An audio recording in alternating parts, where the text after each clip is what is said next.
Not long ago, nobody was even thinking about electric cars, let alone the government, but Tesla were. They made the Tesla Model S that had really impressive range.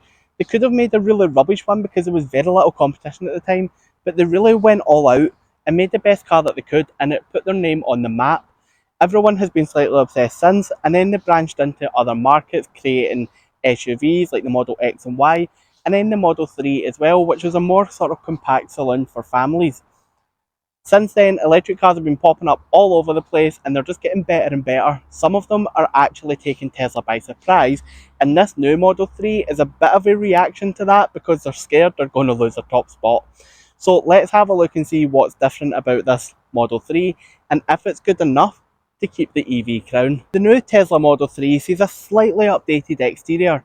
It's still unmistakably Tesla, but the biggest change is probably these LED lights at the front. They're a lot slimmer now, they're brighter, and they just look very sleek. A less noticeable change is the body itself. There's really strong lines across it now, which help cut through the air when you're driving, which reduces resistance and improves the range of the car, so you can travel a little bit further on a single charge.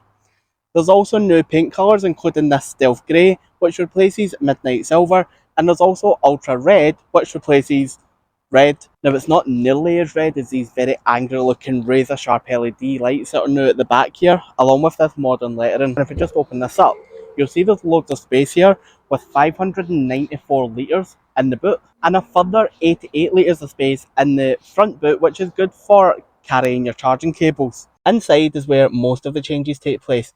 There's a new ambient light bar that goes right around the shoulder line of the car here, making a really protective feeling cocoon.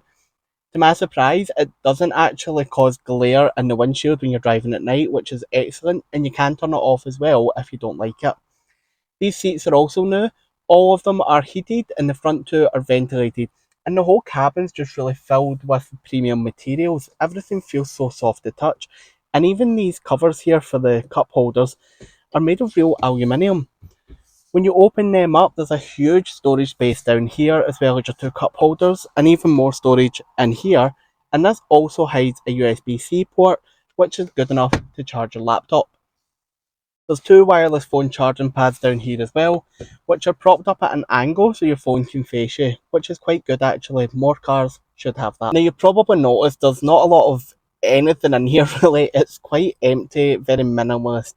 There's nothing behind the wheel here either. There's no indicator stalks or window wipers. It's on the steering wheel now. The window wipers are like set and forget features. You can put them on auto rain sensing and just forget about them. They'll do what they need to do when they need to do it. The indicators, on the other hand, are a bit annoying. Because they're on the wheel, when you turn the wheel, they move with it. So when you're on a roundabout, you indicate when you're entering the roundabout and you've turned round and then you're indicating to leave and the indicators are away at the other side and you're trying to find which one's pointing the right way. So yeah, it gets a bit confusing. If you ever see a Tesla driver not indicating, that's probably why. These wheels here also control volume controls and cruise control, and this does have steering assist where it will keep you in lane, but the new model doesn't have the update yet to give it the self-driving. So if you buy an older model Tesla 3, you will get that, but the new model doesn't have it yet. This screen really dominates the whole cabin and there's a lot to talk about, so we'll jump in the rear first and then come back to this. There's plenty of space in the rear here and it's very comfortable with these slightly reclined seats. I've got plenty of legroom and what feels like infinite headroom because of that glass roof that spans the whole length of the car. Rear passengers also get their own digital display in here which can control pretty much everything the main screen can do, including the climate controls for the rear, stream videos, and even play games. I wish I had that when I was a kid. Back to this motherboard then. There's a lot to cover here, so I'll try and make it not boring, but basically this has all the controls for everything in the car. It looks bigger than before, but it's still the same 15.4-inch screen, it just has thinner borders around it. But in here you can control the ambient lighting, you can turn the exterior lights on and off, you can set it to dog or camp mode, which will automate the interior temperature basically. Other things in here include an onboard dashcam. It also has video streaming services, so you can like watch YouTube in here. Annoyingly, I can't find a button to subscribe to my channel on this yet, but there will be one on this video, so please hit that if you're enjoying it so far. Tech savvy people will absolutely love this screen. There's so much to find out about it. Everyday people might be a bit overwhelmed at first. I've had it for 5 days and I know that there's a lot of things I've not even looked at yet. Another thing you'll notice with the lack of everything, there's no gear selector here. It's also on the screen. When you put your foot on the brake, it comes up with a slider here. You slide up for drive, down for reverse, tap it for park. So my brain instantly thinks, what if the screen breaks? Well, apparently this little section of the screen at the end here is separate from the rest. So if it does break, that shouldn't. But what if that does break? Well, they have thought of that. Up in the roof here, there's a manual selector where your hazard lights are. When your foot's in the brake, if you tap up here, this will light up to reveal your gear selection up there. Another massive improvement in the new Model 3 is this 360-degree acoustic glass.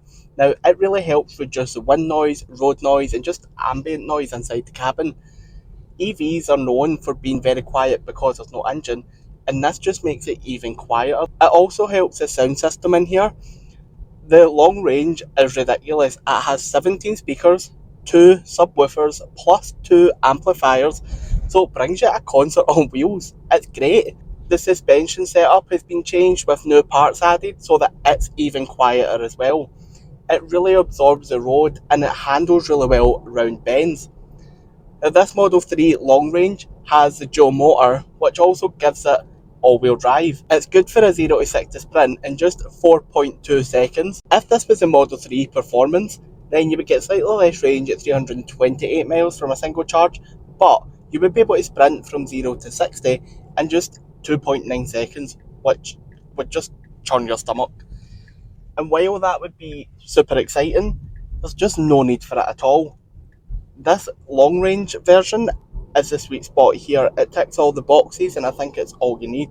When the battery does run low, you can plug into a Tesla supercharger and it will top you up around 175 miles in just 15 minutes, which is incredible.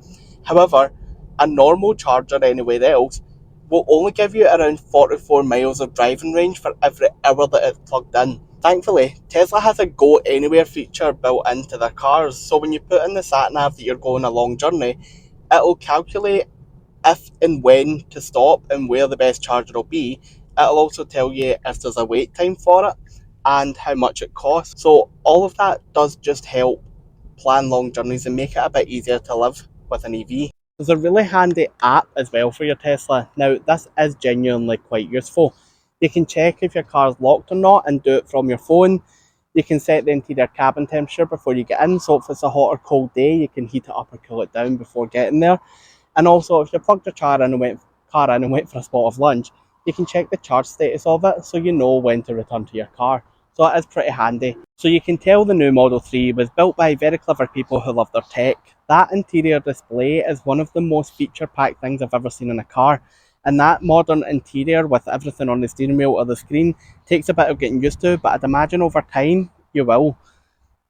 These new updates were required, I would say, to bring it in line with other EVs, but it is a very good car now. Pricing is better as well. Tesla is a premium car brand and they used to have premium price tags too, but now compared to other electric vehicles, it's pretty similar. A rear-wheel drive Model 3 would start at just under £40,000, with this dual motor long range version costing just under 50, and then the performance under 60. One thing that keeps nagging me though is the BYD Seal Excellence. It's a similar car to this. It has all-wheel drive, it's got 358 miles of range, and it's actually a little bit more powerful than this, and it costs slightly less. That will be around £48,000. And honestly, I think I prefer the interior on that, just because it's more familiar. You've got your indicator stalks there, you've got your drive selector where it should be. The seats and all that with the quilted leather just look a bit more fancy. Let me know which one you would rather have for £50,000. Overall though, I must admit, I have enjoyed my time with this Tesla. I wish I had a bit more time to see more of the features, and I hope that I can get to test out the autonomous driving features of it, because that's sort of what Tesla are known for, and I was a bit gutted that this didn't have that, so sorry about that. Hopefully Tesla will update it and give me a shot of that as well. But if you've enjoyed this and found this helpful, please like this video, and if there's anything I haven't answered yet, leave a comment down below and I'll get back to you as soon as possible. But thank you so much for watching, and I'll see you again soon in my next video.